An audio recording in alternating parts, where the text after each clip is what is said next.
What's up, y'all? My name is Danielle Kestner, and I don't know why I just said y'all. Welcome to the first episode of Spin Cycle, the show where I look at the best music that I'm listening to right now and bring it right to you. Now, I'm going to give you a forewarning because this is kind of the way it's going to be.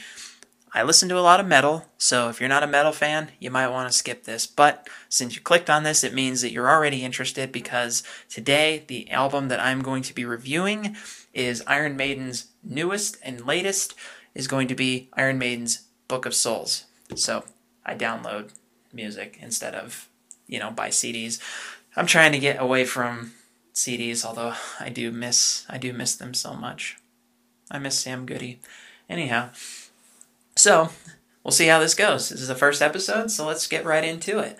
Iron Maiden. That's all I gotta say, really, is it's Iron Maiden.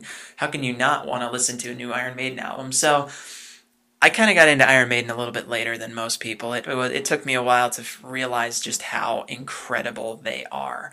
So by the time I started listening to Iron Maiden, I was well into my 20s, and they had already kind of gone through their cycle of all the different phases. And if you know anything about Iron Maiden, just to give you a little bit of a recap, they've kind of gone through, I'd say, 5 phases. There was the first, which is, the initial, the first 2 albums with Paul Di'Anno, who, those are great albums, don't get me wrong, but just kind of weren't the Iron Maiden that became this legend.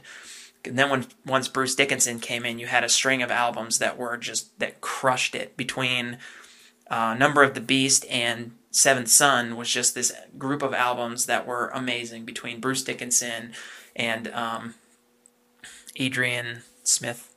Is it Smith? Yeah. Can't remember all their names. I know his name is Adrian, but basically those albums crushed it. Then there was, once Adrian left the band, you had the 2 albums that were kind of iffy, which is, No Prayer for the Dying and Fear of the Dark, which at that point Bruce just said, screw this, I'm out. And then you had the Blaze Bayley years, which were the 2 albums that, are almost universally considered some of the worst. They're not terrible, but I mean, I can see where people are coming from because he just doesn't have the power that Bruce Dickinson has. And then upon Bruce and Adrian's return, you have basically the age of Iron Maiden that we're in now, that started with Brave New World, went to Dance of Death, which is amazing, and now today we are at Book of Souls, which in itself was a troubled production, not because they had any issues in them as a band, is because Bruce was diagnosed with tongue cancer after they recorded the album, and so they delayed the release of the album to let him, go through chemo and recover. And he went through that, came through it, which is awesome. They released the album, and now Iron Maiden's going on tour. So the question is, though, is this the Iron Maiden that we know and love? Their last album, Final Frontier, was a fantastic album. No matter how you slice it, it was a fantastic album. The first half is, kind of, I'm not going to say it was the best, but it was certainly, a colorful bunch. And then the second half of that album is mind-blowing. Like the song between The Talisman, Starblind, The Isle of Avalon, and then, of course, Where the Wild Wind Blows. Those songs are just mind-blowingly good.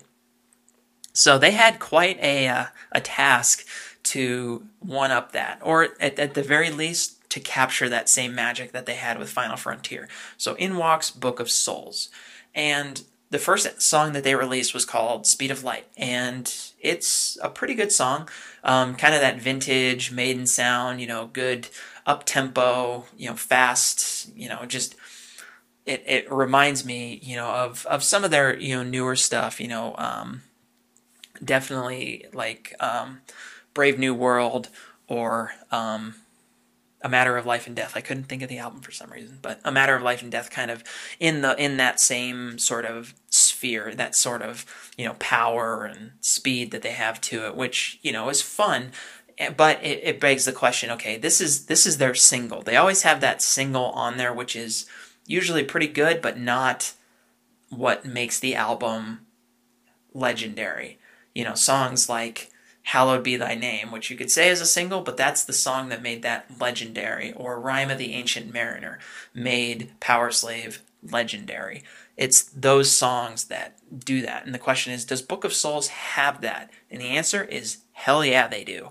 Book of Souls is an awesome album. Now, I don't usually give a rating to an album, or at least I don't say whether or not an album is good or not until I've given it a few listens, which you could say I psychologically, tell myself this is a good album by listening to it multiple times. But I mean, there's albums I listen to where there's some dead weight in it, so I might enjoy the album as a whole, but there's some dead weight in it. This album has no filler. This album is amazing from start to finish. It's a double album. This is Iron Maiden's first double studio album because the songs are not short. I mean, the shortest song on there is Tears of a Clown, which is almost 5 minutes long, which, you could say that's pretty standard for, a good heavy metal song. But their longest song is 18 minutes long, which is Empire of the Clouds, which is one that Bruce, I guess, had a heavy hand in manufacturing, in writing and making that song. But here's my highlights. So the album starts off with a song called If Eternity Should Fail. This song is awesome. It's an 8.5 minute just power. This is the Iron Maiden we know and love, and they started off right off the bat with just this great vocals, great guitar, bass. I mean, everything about Iron Maiden is showcased right here in all its glory. All the guitarists, they have 3 guitarists, so obviously, there's there's a lot of guitar going on here, but all of it is showcased here, and it's done so well. And If Eternity Should Fail just sets the tone for the rest of the album. When you get to the end of the first disc, or I mean, I don't have the CD, but the first disc basically ends with The Book of Souls, which is a 10.5 minute just epic song. Again, one of those songs that it radiates what Iron Maiden does best. It taps into every element of who they are. There's time changes, there's just all these different themes that they put in there, and it's fantastic music from start to finish. The second album, or the second disc of the album, has a couple of really fantastic songs. Tears of a Clown, it might be the shortest song in the album, but it's an awesome song, and it's a surprise. It kind of just comes out of nowhere.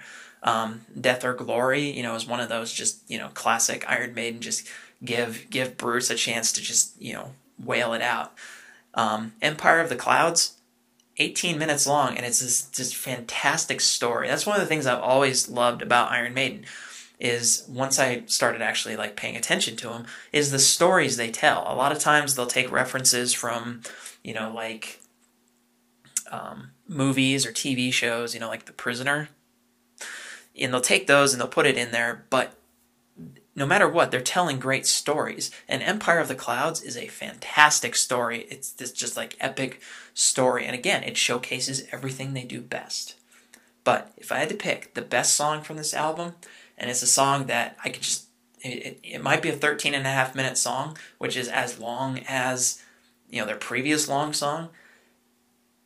It is just so amazing. It's called The Red and the Black, which is, again, another great story, but another one of those songs that just takes everything about Iron Maiden that is great, and it puts it into one song.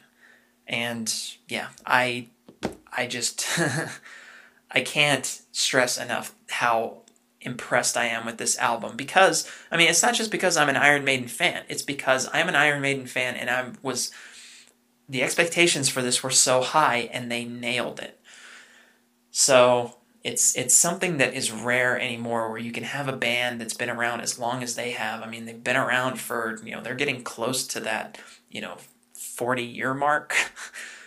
It's scary to say that, but yes, Iron Maiden has almost been around for 40 years, and they can still bring it. They can still make that music that just is pure heavy metal and showcases so much of what they do best. And it's going to be a sad day when they finally do call it quits. But when they call it quits, if this is their last album, then they're going out with a bang. So, but I hope it's not. I really don't. So, Iron Maiden, Book of Souls, check it out. I would highly recommend it. This is definitely one. I would give it an insanely positive review. So check it out, Iron Maiden, Book of Souls. And that's enough for today's episode of Spin Cycle, but tune in next time for more of my opinions on music. See ya.